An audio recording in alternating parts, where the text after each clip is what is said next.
안녕하십니까. 함께하는 교회 성도 여러분, 8월 23일 목요일입니다. 레위기 7장 28절에서부터 38절 말씀 묵상해 보도록 하겠습니다. 오늘 태풍이 온다고 하는데 어떤 사고나 어려움 없으셨으면 좋겠습니다. 그리고 제가 어제부터 조금 가끔 이렇게 기침이 나는데요. 제가 이렇게 그냥 제 스마트폰으로 이렇게 녹음해가지고 올리고 있는 거거든요. 그러다 보니까 제가 이걸 어떻게 편집을 할 수 있는 능력이나 여력이 없습니다. 그래서 말하다가 갑자기 기침이 나고 하는 경우가 있는데 용서해 주시고 그냥 라이브라 생각해 주시고 이제 좀 받아들여 주셨으면, 이해해 주셨으면 감사하겠습니다. 네. 우리 레위기 38절까지, 7장 38절까지의 내용인데요. 이제 5대 제사에 대한 설명이 끝납니다. 오늘로부터. 근데 이 제사장을 대상으로 주어진 이 가르침에서 이게 화목제로서 이야기가 끝나요. 화목제는 소죄, 속죄제, 속건제와는 또 달랐습니다. 다 제물을 나눠 먹는 것들이, 제사장 입장에서 소제도 먹고 속죄제나 속건제도 먹고 다 제물을 먹는 것인데, 그런데 화목제물은 제사장의 소득으로 여겨졌습니다. 그게 중요합니다. 자, 한번 본문을 28절부터 32절까지 한번 읽어보겠습니다. 여호와께서 모세에게 말씀하여 이르시되 이스라엘 자손에게 말하여 이르라. 화목 제물을 여호와께 드리려는 자는 그 화목 제물 중에서 그의 예물을 여호와께 가져오되 여호와의 화제물은 그 사람이 자기 손으로 가져올지니 곧 그 제물의 기름과 가슴을 가져올 것이요 제사장은 그 가슴을 여호와 앞에 흔들러 요제를 삼고 그 기름은 제단 위에서 불사를 것이며 가슴은 아론과 그의 자손에게 돌릴 것이며 또 너희는 그 화목 제물의 오른쪽 뒷다리를 제사장에게 주어 거제를 삼을지니. 네, 이렇게 되어 있습니다. 이스라엘 제사에서 제물을 죽이고 해체하고 하는 것은 다 그 제사를 드리는 사람이 제사를 드리죠. 화목제를 기억하십시오. 화목제라는 것은 모두가 다 함께 그것을 나누어 먹자. 제물을 다 나누어 먹습니다. 그 기름, 그 내장 지방인데 사실 얼마 나오지도 않더라고요. 얼마 나오지도 않는 그 기름을 태워드리고 그리고 나머지는 다 그냥 서로 나누어 먹는 제사입니다. 분명히 하나님 앞에서 이것이 드려지는 제사이기 때문에 하나님께 드릴 것이 또 태워져야 되고 그 기름이 태워져야 되고 특별히 제사장의 몫이 따로 떼어져요. 제사장은 지금까지 제사장이 뭐 하는 사람들이었습니까? 하나님을 대리하는 사람들이잖아요. 하나님의 모습을 나타내는 사람들이란 말이죠. 그래서 그 사람들이 몫을 따로 떼어 가지고 옵니다. 그래서 여기 보시면 이 30절에 보시면 여호와의 화제물은 그 사람이 자기 손으로 가져올지니 라고 이렇게 딱 표현하고 있죠. 제사장이 이거 주시오 하고 제물을 따로 요구를 하지 않도록 하라는 얘기입니다. 제물을 잡았으면 그걸 가지고 제사장에게 네가 알아서 가지고 올 일이지 제사장 들어가서 이거 달라고 요구하지 않도록 해라 그런 말이에요.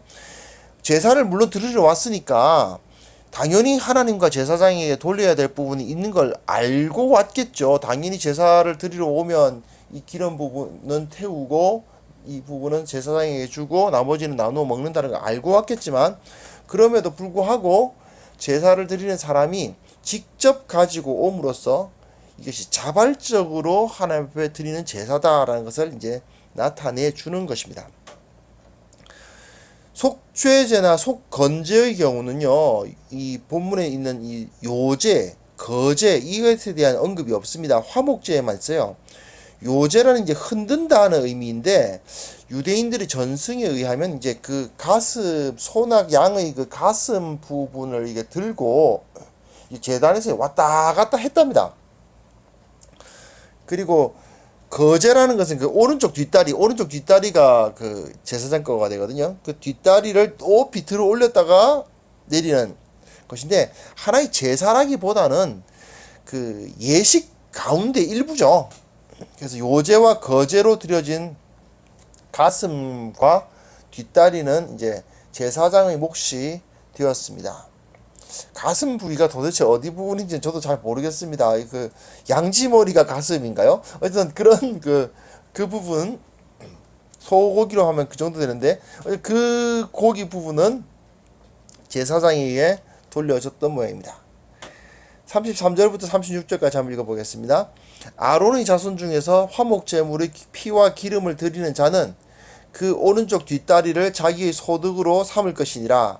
내가 이스라엘 자손의 화목제물 중에서 그 흔든 가슴과 든 뒷다리를 가져다가 제사장 아론과 그의 자손에게 주었나니 이는 이스라엘 자손에게서 받을 영원한 소득이니라.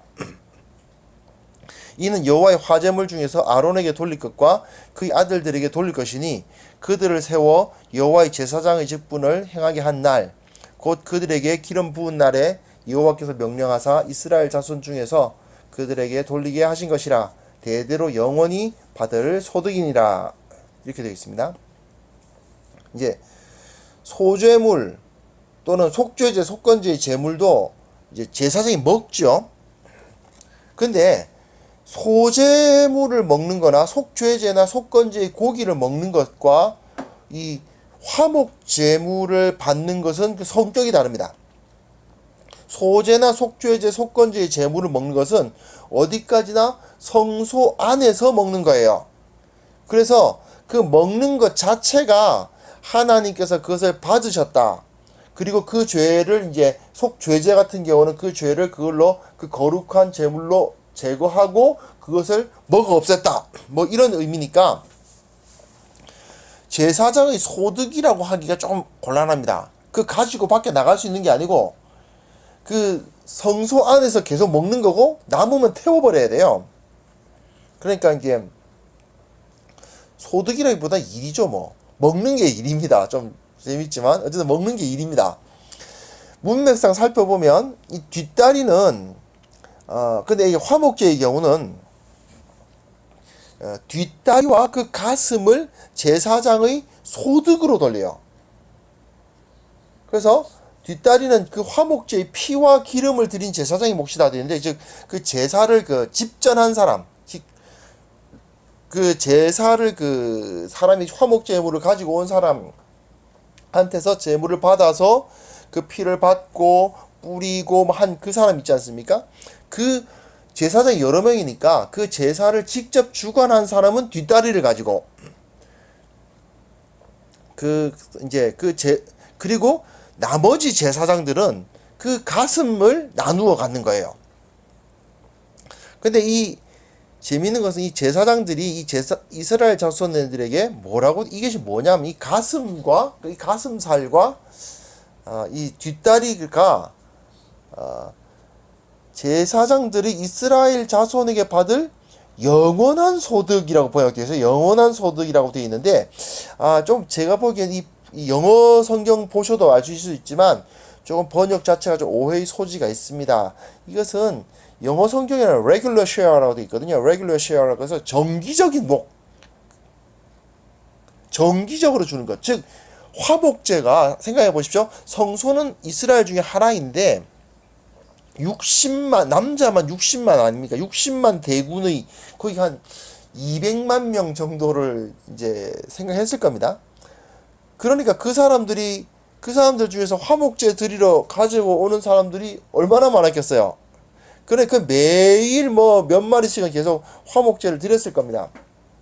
근데 그 화목제를 드릴 때 그 가슴과 오른쪽 뒷다리는 제사장들이 그러니까 레귤러 쉐어예요. 그러니까 정기적인 몫이에요. 그러니까 본봉이에요. 본봉. 그러니까 봉급을 받는 본봉이에요. 그래서 물론 제사장들은 다른 수입도 있습니다. 예를 들어서 이제 번제물의 경우는 그 가죽을 제사장이 가지죠. 그래서 성소 내에서는 계속 소제물 가져오면 그 소제물 가지고 무교병 구워서 먹고, 속죄제 가져오면 그 속죄제 고기 먹고, 속건제 고기 먹고 해야 되니까 거기 안에서는 먹을 것이 따로 필요가 없어요. 그러나 어쨌든 이것은 이제 부수적인 수입이고 아마 성소 내에서는 계속 배불렀을 거예요. 계속 먹어대야 되니까. 어쨌든 그랬을 것이고, 이제 가죽이나 이런 것들은 어디까지나 수입이라고 볼 수가 없죠. 내 거다라고 말할 수가 없는 거죠. 어째 일 때문에 먹은 거고 그걸 내 소유라고 말할 수가 없으니까. 그런데 화목 제물은 제사장의 소유입니다. 그래서 제사장의 가족들이 그 화목 제물을 먹을 수가 있는 거예요. 사실 원리상으로 보면 당연하죠. 화목제라는 것이 뭡니까? 화목제 드리는 사람이 제물 끌고 와서 그 제물을 죽여서 도살을 해서 이제 피를 제단 옆에 뿌리고 그리고 기름은 태우고 나머지는 다 나누어 먹는 것인데 그 성소 안에서 사람들이 다 와서 먹는 게 아니라 그걸 이제 가지고 간단 말이죠. 가지고 가서 집과 또 그 이웃들과 함께 나누어 먹는 것이니까. 그러면 이제 제사장도 마찬가지 아닙니까? 제사장도 그 화목제물 받아서 가지고 가야죠. 어디로? 자기 집으로. 자기 집으로 가지고 가서 거기서 가족들이랑 같이 먹을 수 있는 거 아니겠어요? 그러니까 당연히 화목제물은 이제 본봉이 되는 겁니다. 자, 이것이 이제 그 규례 37, 38절은 이제 마감하는 본문이니까 짧게 그냥 읽어보겠습니다. 이는 번제와 소제와 죄제와 속건제와 위임식과 화목제의 규례라. 여호와께서 시내 광야에서 이스라엘 자손에게 그 예물을 여호와께 드리라 명령하신 날에 시내산에서 이같이 모세에게 명령하셨더라 하고 이제 5대 제사 그리고 위임식이란 말이 끼어들어가는데 그 위임식은 내일 본문부터 나올 겁니다. 여하튼 이렇게 5대 제사에 대한 설명이 끝났어요.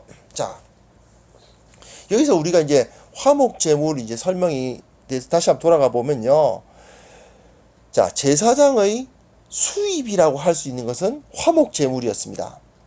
근데 한번 생각해 보십시오. 이건 우리가 기억해야 됩니다. 화목 제물은 비축이 안 되죠. 집에 가져갈 수는 있지만 그 가지고 가서 다른 사람들하고 나눠 먹을 수는 있지만 언제 다 먹어야 됩니까? 감사로 드린 것은 그날 다 먹어야 되고 서원으로 드린 것은 그 다음 날까지 다 먹어야 돼요. 그러면 제사장들도 자기가 화목제를 주관한 그 사람은 소 뒷다리 또는 양 뒷다리 고기를 가져가고 그렇지 않은 날은 그 제사장으로부터 나누어 받은 가슴 고기를 가지고 그 가족들에게 갔겠죠. 그런데 그날 다 먹거나 아무리 오래 가봤자 그 다음 날까지 그거 다 먹어야 됩니다. 그러면 제사장은 재산을 비축할 수가 없죠. 왜냐하면 그냥 다 먹어야 되고 남은 건 태워버려야 되는 거니까. 그 남은 고기를 다른 사람한테 팔아가지고 뭐 다른 한다든지 그건 있을 수가 없는 일 아닙니까? 물론 당시에 우리가 생각할 때는 그 현대처럼 뭐 여러 가지 종류의 그 소유물이 있었던 시절이 아니죠. 그러니까 사실 먹을 것과 입을 것이 있으면은 풍족했던 시절입니다. 그러나 제사장 입장에서 보면은 이 제사장이라는 사람은 재산을 비축하는 것이 불가능해요. 그래도 다른 사람들은요, 소 키우고 양 키우는 사람들은 그 새끼 쳐가지고 소가 몇 마리가 되고 양이 몇 마리가 되고 하면 자기 재산이 늘어나는 거잖아요. 또 이제 농사 짓는 사람들은 땅이 넓어진다든지 아니면 쌓이는 그 곡식이 늘어난다든지 하면서 자기 재산이 늘어나지 않습니까? 그런데 제사장은 매일 드려지는 화목제를 주 수입원으로 하고 있고 가끔 이제 그냥 번제 드린 거 가죽 받아가지고 오면 그 가죽 어떻게 해가지고 다른 잡다한 먹고 입고 하는 거 외의 다른 걸 좀 썼겠죠. 그러니까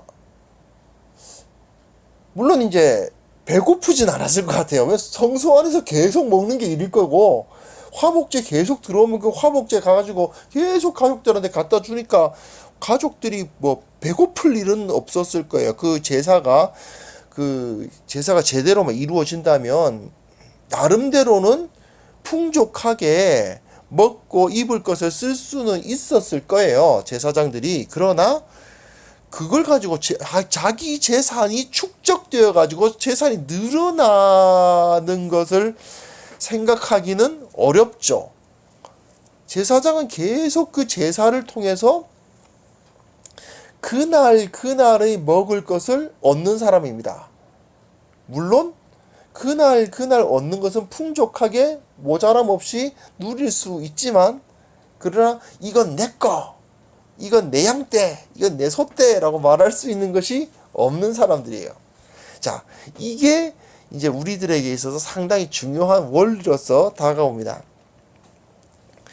우선은 가장 적용하기 쉬운 게 이제 목회자들이죠. 목회자들이 현대, 물론 이제 정확하게 똑같이 적용할 현대 교회의 목회자와 당시 제사장들을 그대로 똑같이 놓고 이 적용하는 건 좀 어려워요. 하지만 이 원리가 우리들에게, 그러니까 우리 그 현대에도 어쨌든 레위기는 하나님의 말씀이고 그 원리를 우리가 적용하면서 살아야 되는 거니까요. 그걸 생각한다면 결국 목회자는 부자 되긴 틀린 사람이죠.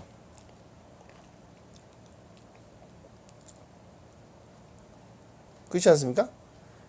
목회자가 되겠다, 그 결단을 내렸다면 죽을 때까지 내가 내 재산을, 재산 증식에 대한 꿈은 안 꾸는 게 맞는 겁니다. 물론 이제 이 교회의 입장에서 보면 그런 결단을 한 목회자들, 전임 사역자들에게 매일의 생계를 걱정하지 않도록 해준다는 건 굉장히 중요한 거라고 생각합니다. 즉, 교회는 그 목회자들이 살아갈 수 있도록, 뭐 먹고 사는 것을 걱정해가지고 그것 때문에 다른 일을 해야만 되는 그런 상황들이 없도록 계속 그들에게 화목제물을 제공해야 되는 것도 맞는데, 그러나 일단 기본적으로 교회를 목양하는 사람들은 내가 이거 해가지고 부자 되겠다는 생각은 할 수가 없는 거죠. 이게 기본의 틀입니다. 이는 꼭 이제 목회자들에게만 이제 적용되는 문제가 또 아니라고 생각합니다.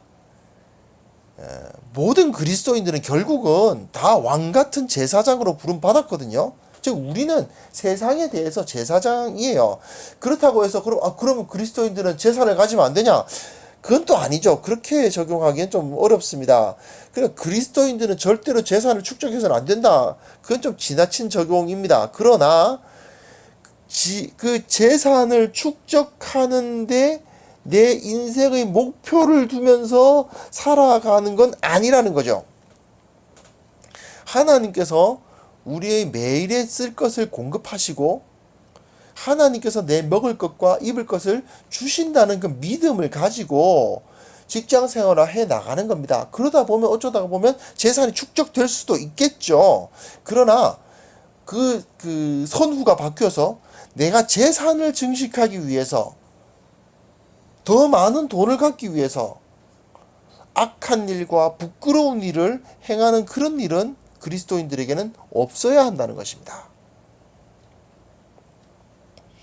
자, 오늘의 말씀을 통해 우리가 다시 한번 적용을 해봤으면 좋겠습니다. 우선 저 같은 목사들이 최근에 들어서 말이죠, 물론 많은 목회자들이 그러지 않아요. 소수의 사실 저도 뭐 대형교회 출신이니까 좀 뭐 크게 할 말은 없습니다만은, 그 소수의 몇몇 대형교회 목사님들이 참 그런 모습을 보이심으로써 우리가 모두가 좀 부끄러워지는 상황이 벌어집니다만은, 여하튼 이제 목회자들은, 저 같은 목사들은 마음속에 아직도 재물에 대한 욕심이 남아있지 않은지를 참 점검해 볼 필요가 있다고 생각합니다.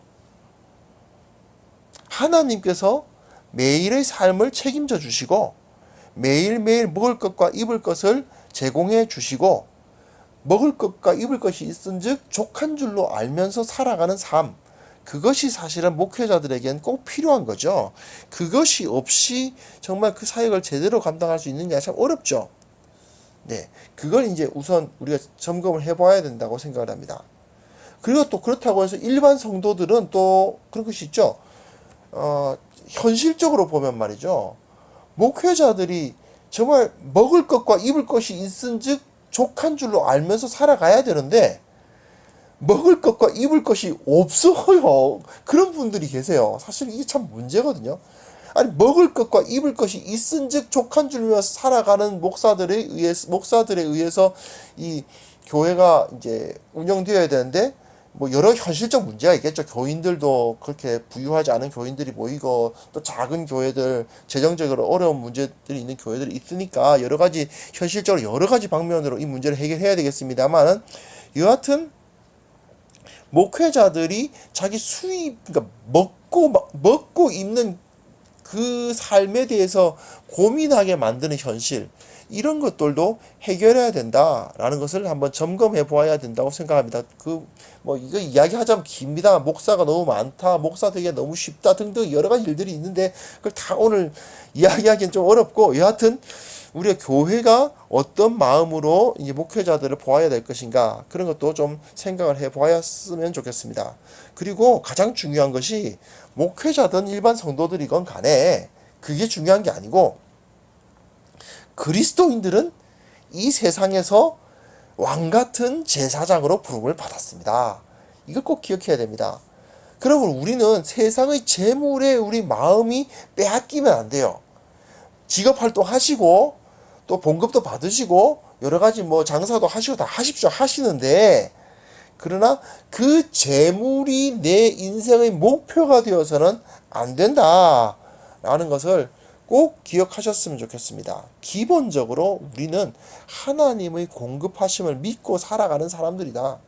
그러므로 내가 더 많은 돈을 벌기 위해서 더 재산을 증식하기 위해서 이 일을 하는 것이 아니라 하나님의 나라와 그의 의를 위해서 이 일을 한다는 것을 꼭 기억하면서 오늘 하루의 삶을 그것을 확인하는 그러한 삶을 살아갈 수 있었으면 좋겠습니다. 기도하겠습니다. 하나님 아버지, 주님께서 우리들에게 은혜를 베풀어 주셨고 이 모든 것을 공급해 주신 것을 믿고 감사를 드립니다.